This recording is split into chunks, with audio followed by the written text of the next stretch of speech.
any advice for folks who are interested in investing in this kind of agriculture space? If you don't want to pick individual stocks, maybe ETFs to pay attention to, things like that. Yeah, so I mean, I think if nothing else, the point I think we've tried to make here today is that there is value here, especially for income.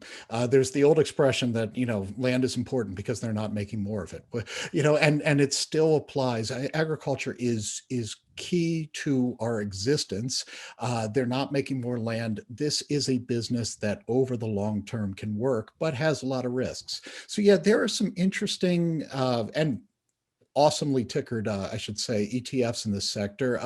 I'm really interested in the Market Vectors agribusiness, which has a ticker of MOO, MOO. I like that it's got 60 or so stocks. You get some exposure to animal health, Zoetis and IDEX, some of those, which I know are popular here. But you also get a lot of the seeds and chemicals in a pretty diverse basket. There's another one, Veggie, which is an ETF that's a little more concentrated. Both of them have companies like John Deere in it too, which is one we didn't get, but which is a service provider to ag, which is very interesting.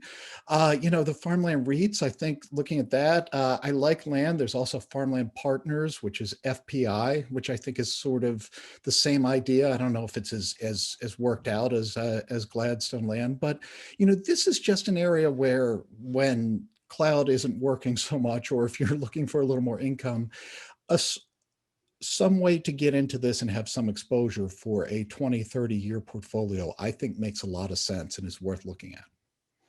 Absolutely. So, it gives you exposure, as we said earlier, to an industry that is not gonna trade correlated with the rest of the market. So particularly for an income investor, an area to pay attention to. And again, I don't think farming is going to go away.